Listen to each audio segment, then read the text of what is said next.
Deuteronômio, capítulo 34 e versículo 9. Diz assim o texto sagrado: Ora, Josué, filho de Num, estava cheio do espírito de sabedoria, porque Moisés tinha posto sobre ele as mãos.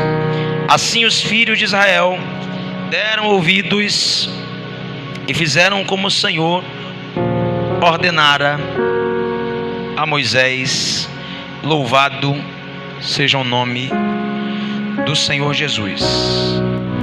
Josué foi um dos grandes líderes do Antigo Testamento. Mas toda essa notoriedade, a ponto de ele e Caleb serem os únicos homens a entrarem na terra prometida, como uma referência de alguém que perseverou, como alguém que a sua história revela o fundamento no qual ele estava firmado. Nós observamos na vida desse grande líder Josué um exemplo de consistência, de solidez, uma vida distante da superficialidade, uma vida profunda, alicerçada nos preceitos do Senhor, na lei de Deus. Só que a despeito de a lei, os decretos de Deus estarem acessíveis e à disposição dos homens, e de modo especial de Josué, nós percebemos no texto sagrado que pela imposição de mãos da liderança de Moisés, do pastoreio de Moisés, Josué recebeu um espírito de sabedoria.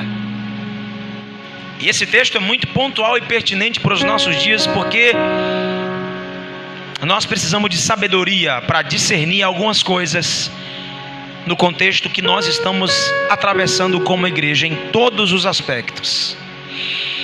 O texto diz que ele é cheio do espírito de sabedoria, vírgula. A palavra traz o porquê, e é essa palavra mesmo que é usada. Ele foi cheio do espírito de sabedoria porque Moisés tinha posto sobre ele as suas mãos. Sobre você, que mãos te tocam? Você está sob a mentoria de quem? Quem te ouve e quem você está ouvindo? Com quem você partilha as suas conquistas e as suas derrotas? Quem ministra sobre tua vida? É sobre isso que eu quero pensar com vocês. E a gente está numa série intitulada Por que Estamos Sangrando. Nós falamos da amargura semana retrasada. Semana passada nós falamos do ego, da idolatria do ego, do orgulho. É uma das razões que fazem ministérios sangrarem, vidas espirituais sangrarem, casamentos sangrarem. E hoje eu quero falar sobre um tema, sabe, bem controverso, mas é uma verdade. Hoje o pastor vai falar sobre os impastoreáveis. Diga, impastoreáveis. Então fala mais alto. Impastoreáveis. Agora olhe para quem está só e diga assim: cuidado com essa gente. Hoje eu vou falar sobre os impastoreáveis. Será que você já foi um? Será que você é um? Será que você tem tendência, potencial para ser um? Eu já quero dizer que todos nós aqui somos e temos um potencial absurdo para ser alguém impastoreável. Nós estamos inseridos no contexto onde as pessoas, elas falam com alegria que não precisa de pastor, não precisa de igreja. Eu queria aqui, por esse caminho, construir um raciocínio para a gente pensar juntos aqui.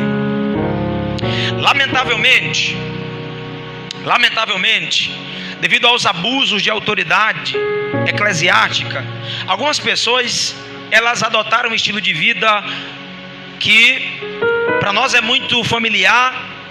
Eles adotaram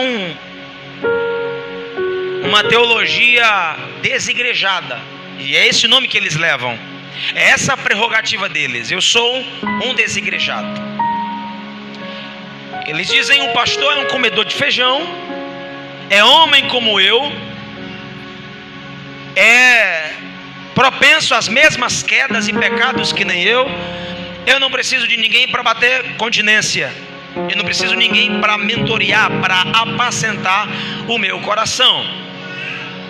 E essa narrativa, ela criou um slogan, e o slogan dessa narrativa que essas pessoas adotaram para suas vidas é a seguinte: Jesus sim, igreja não. Nós queremos até Deus, nós queremos o poder de Deus, nós queremos fogo de Deus, nós queremos unção de Deus, mas não queremos acordo com a igreja de Deus. Então essa narrativa que as pessoas, e as pessoas que eu estou falando são os impastoreáveis, eles adotaram essa visão. Só que por trás dessa narrativa, por trás desse pensamento, desse estilo de vida, há traumas que foram, acontecendo no âmbito da igreja. Infelizmente, pela má administração de alguns líderes, a falta de maturidade espiritual e a própria autoliderança dos pastores tem feito as pessoas descredibilizarem a mensagem do evangelho e até a igreja, que é a noiva de Cristo. Quando eu falo a noiva de Jesus, e quando eu falar sempre nessa pregação sobre a igreja, eu não falo do ministério Céu na Terra, que é a igreja que eu sou pastor, nem a denominação que você faz parte, que você tem apreço, mas eu falo da igreja mística de Jesus Cristo, o corpo de Jesus em todo o globo terrestre. Nós percebemos que algumas pessoas escolheram estarem desigrejadas, não acreditam mais na igreja, eles pensam não precisar mais de estar inseridos em 3 vezes por semana na igreja, no templo em si. Mas por trás dessa narrativa há feridas, há abusos, há alguma série de problemas acontecidos no ambiente religioso da igreja. Embora nada justifique eu arrancar da Bíblia a comunhão com os santos, nada justifique eu deixar de estar na comunhão. A palavra do Senhor revela para nós que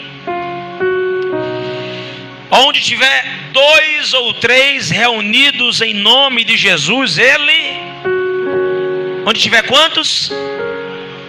Reunidos em nome de Jesus, eu estarei. Ele se faz presente. Você vê isso em Mateus 18, 20. Só que a gente precisa entender uma coisa, Hebreus 10, 25. O escritor aos Hebreus revela algo para nós. Ele diz: não deixando de congregar. O verbo congregar vem do substantivo congregação. Congregação não é essas paredes aqui, ou a parede que você que está assistindo congrega ou faz parte. Congregação é os 2 ou 3 que estão reunidos em nome de Jesus. Então, dito isso, eu quero que você compreenda que o culto em si, a igreja em si, não é esse espaço que nós estamos aqui limitados até. A igreja somos eu e você. Jesus não disse: onde tiver uma alvenaria já erguida eu estou lá. Ele disse: onde tiver 2 ou 3. Ele não fala de tijolos, ele não fala de estrutura, ele não fala de uma plataforma. Ele está falando: onde tiver 2 ou 3 reunidos em meu nome, ali está a igreja. Nós, a igreja, somos corpo de Cristo. Deus poderia fazer tudo sozinho, sim ou não? Ele é o cabeça do corpo. Ele poderia fazer tudo, absolutamente tudo sozinho, mas Ele resolveu na terra se mover por meio da igreja, que é o seu corpo. Então a igreja é muito importante. Nós somos o corpo. Em João 15, Jesus fala que Ele fala numa forma de uma metáfora. Ele fala que Ele é a videira verdadeira. Aí Ele continua: vós, ou seja, eu e você somos os ramos dessa videira.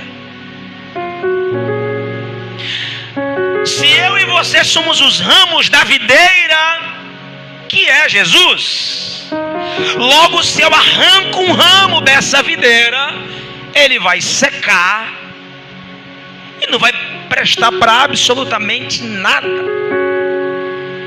Se eu arrancar um membro do meu corpo, irmão, eu cortar um braço, uma mão, vai apodrecer, não vai servir para nada, nada, nada, nada. Vai acumular alguns parasitas, porque para nada mais serve aquele membro cortado. Então eu entendo que algumas pessoas se feriram na igreja e eles escolheram: eu não vou congregar. Todo pastor é ladrão. Toda mulher de pastor é chata. Toda igreja me oprime. E a gente acaba fechando o coração, porque existem pessoas tão feridas que elas fecharam seus corações para um testemunho genuíno de vida com Deus. E acreditem, todos aqui talvez se feriram com a instituição igreja, mas o cabeça ainda é dono dela. Eu posso ouvir um glória a Deus? E eu tenho uma proposta para você. Se você não quer se ferir com a igreja, eu sinto muito por você. Essa utopia de que a igreja é um ajuntamento de anjos sem asas é um engano. Igreja é composta por pessoas cheias de B.O. Todo mundo aqui está buscando ser liberto, ser livre, ser preparado para ser usado, para ser enviado, para ser, um instrumento de cura, de libertação para as pessoas. A igreja é um lugar de cura. Só que os que aderiram a essa perspectiva de que Jesus sim, a igreja não, o que acontece?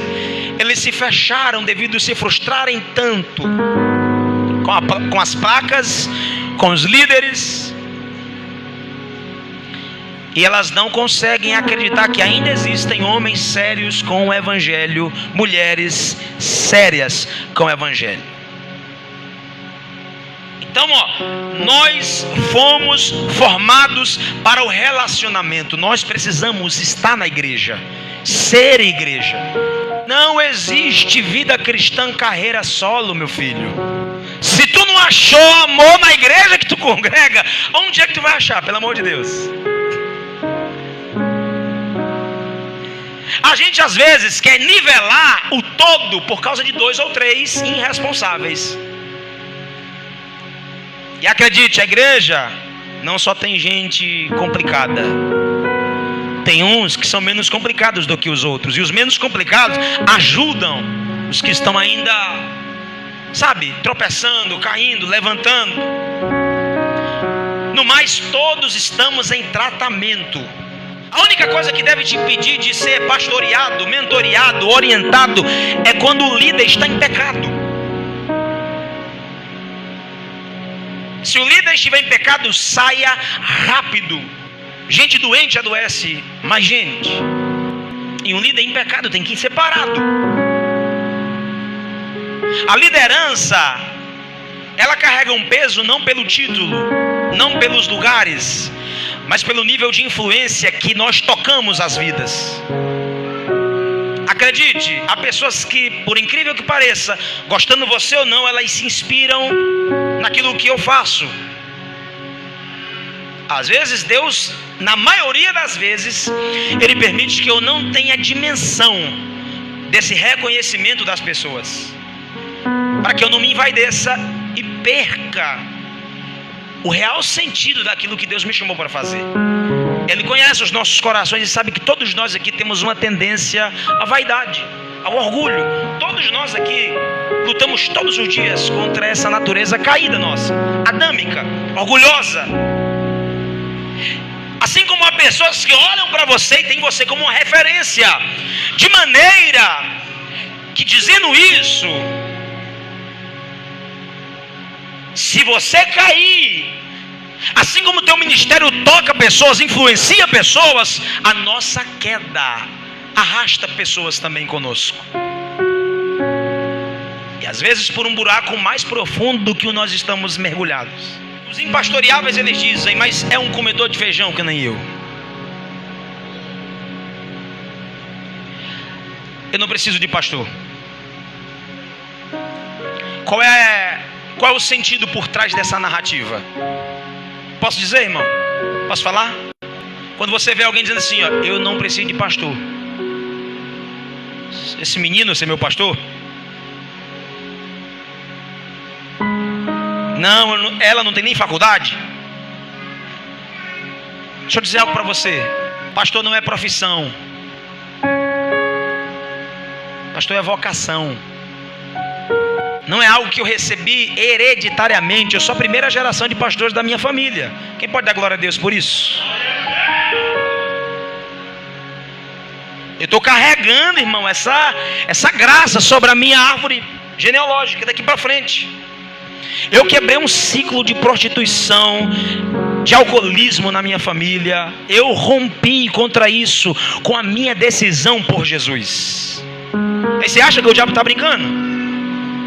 Só que perceba, eu não recebi hereditariamente esse encargo pastoral. Não, irmão. Também eu não nasci sabendo que eu fui chamado para ser pastor. Ao longo dos anos você vai, sabe, a necessidade, ela vai apontando o teu chamado. Então, pastorear é uma vocação. Eu não fui para uma sala de faculdade aprender. Isso não é uma reprovação à teologia. Mas pastorear não é algo que você vai para uma sala, estuda e aprende. Eu tenho aprendido muito cedo que pastorear ou ser pastor, além de discipular, é uma experiência que leva uma vida toda para sermos preparados. Qual o tempo para alguém pastorear, pastor? Qual o tempo de preparo? Quantos anos? É o trabalho de uma vida inteira. Acredite, todo mundo que está pastoreando a igreja ainda está aprendendo. Eu quero, desde já, agradecer a todos vocês por me dar a experiência de aprender mais com cada um de vocês. Você pode dar glória a Deus? Obrigado, irmão. Eu tenho crescido com vocês.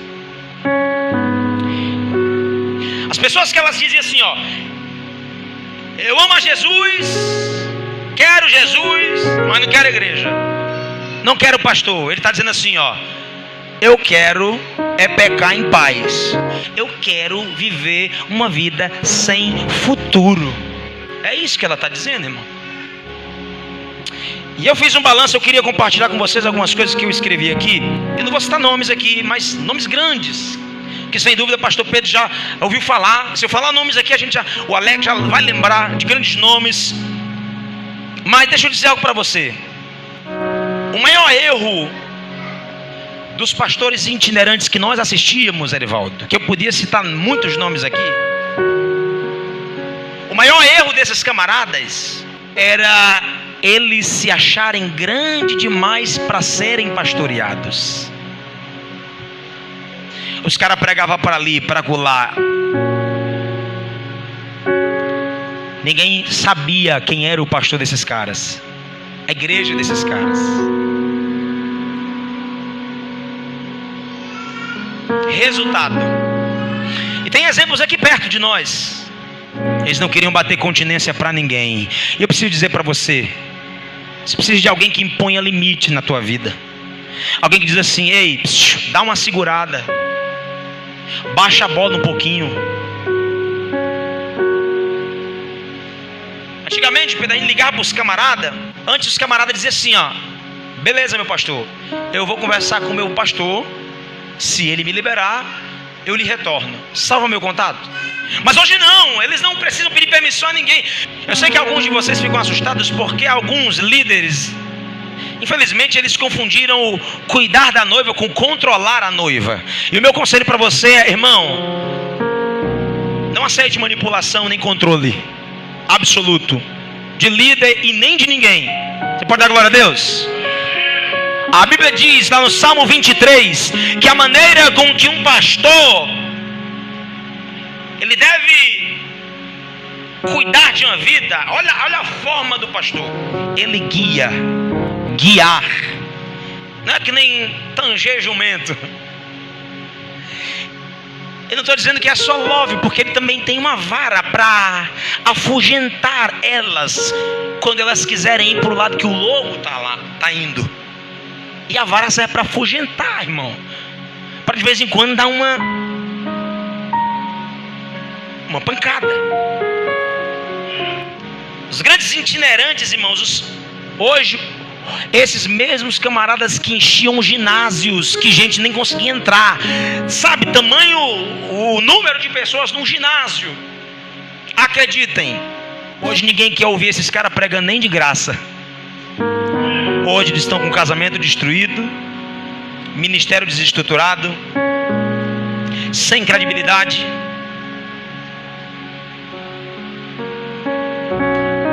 Alguns fizeram filhos fora do casamento, mas a internet veio e a bendita internet revelou tudo.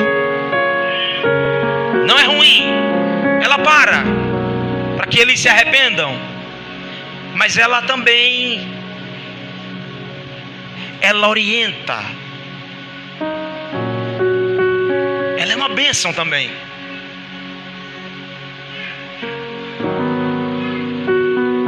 Mas eles acharam-se grandes demais para terem pastor. Eu não preciso de ninguém para prestar conta. Meu filho, se a Bíblia diz que os pastores eles têm que cuidar das ovelhas como quem há de prestar conta diante de Deus, você não quer, irmão, abrir o coração? Veja bem, se Deus estabeleceu a igreja e pôs nela líderes, pastores, para que esses homens estão lá? Para que tem a palavra de Deus que vai ser o balizador de conduta? Se fosse para a gente andar de qualquer jeito, irmão, você fez a pergunta? Se fosse para a gente andar como o nosso bel prazer orienta, como os nossos impulsos sexuais orientam, como as nossas paixões carnais orientam, para que Deus levantar homens, pastores, no seu corpo? Você está me dizendo que Deus ele errou quando botou pastores para apacentar?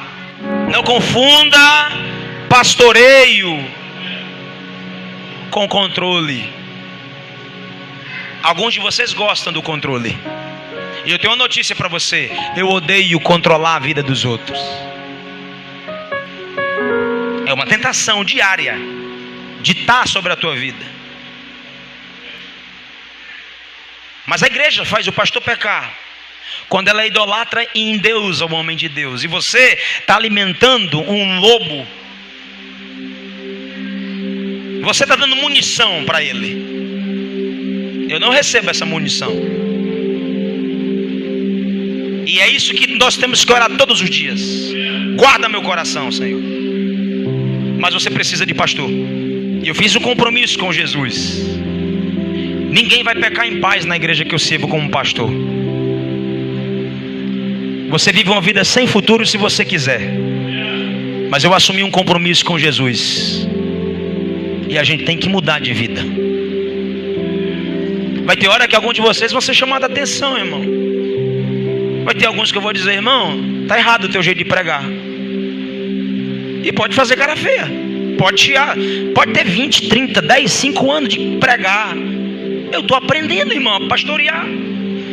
Você quer dizer que não quer aprender? É obviamente que eu vou falar isso com todo amor, com toda graça e zelo, porque a ideia não é ferir você, mas porque você já está ferido. A ideia é te ajudar, irmão. Amém? E com algumas pessoas tem dado certo, com outras a gente tem mais trabalho. Mas esse é meu papel enquanto pastor: te instigar, te confrontar quando preciso for. Mas o céu tem que ganhar espaço no teu coração.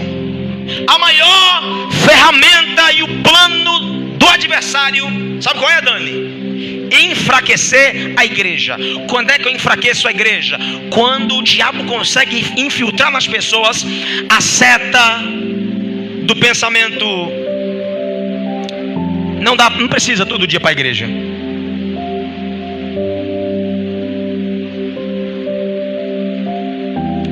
E a gente precisa todo dia ir trabalhar, comer, dormir, descansar o corpo físico,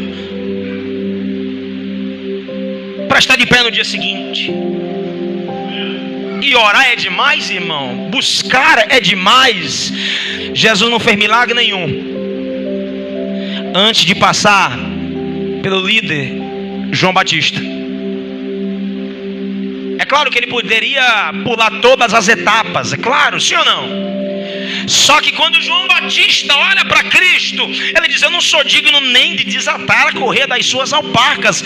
João Batista está dizendo assim, ó: eu não tenho moral nem para ser comparado com um escravo na tua presença. Que dirá mergulhar o Senhor nessas águas e batizá-lo?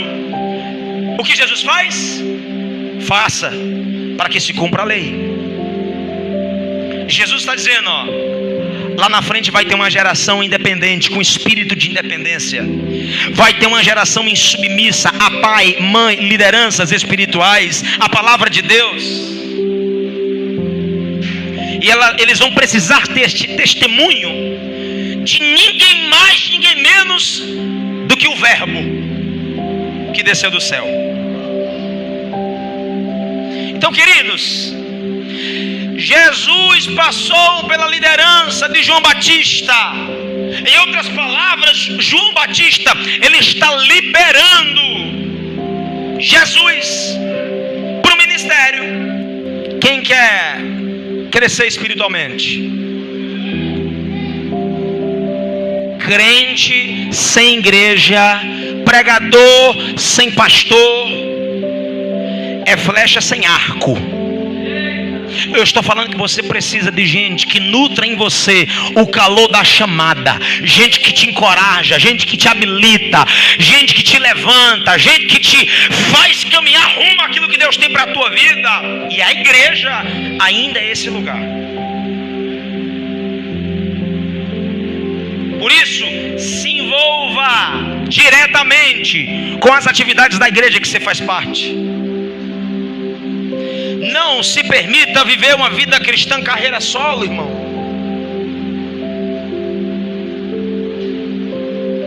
Não caia nos mesmos erros que esses grandes nomes da pregação, que hoje, irmãos, estão nas drogas, na prostituição.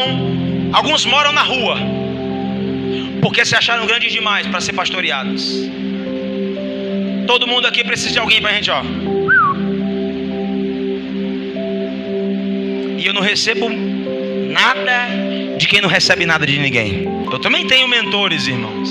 Não são muitos, mas eu tenho alguém que apacenta meu coração, que me ouve, que eu escuto. Ele já trilhou e palmilhou estradas que eu nem sonho ainda em palmilhar. Ele tem até uma outra visão diferente da minha com relação ao trabalho eclesiológico da igreja. Como a igreja funciona, o estilo da igreja. Só que a maturidade desse homem de Deus é tão espiritual que ele consegue me mentorear e me orientar sem interferir na visão que Deus me deu. E ele consegue ver Deus na minha vida. O problema é que você tem recebido coisa de gente que nem acredita na tua chamada. E alguns de vocês, a cabeça de vocês já tem até a marca aqui, ó, da mão do profeta aqui, ó, na tua cabeça. Porque todo mundo bota a mão na tua cabeça. Eu não sei que, até o cão diz assim: que diabo é isso? Todo mundo pega na tua cabeça, irmão, e entrega, lorota. A palavra que nós lemos diz que um espírito de sabedoria tomou conta de Josué, porque Moisés, ninguém mais, ninguém menos do que Moisés, botou a mão sobre ele e liberou sobre ele: recebe espírito de sabedoria, eu te habilito para o ministério. Orecalabara xandarácia. Não abra mão de ser tratado. Eu quero dizer para você que você precisa de pastor.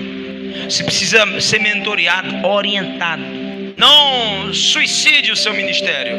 Não seja uma flecha sem arco.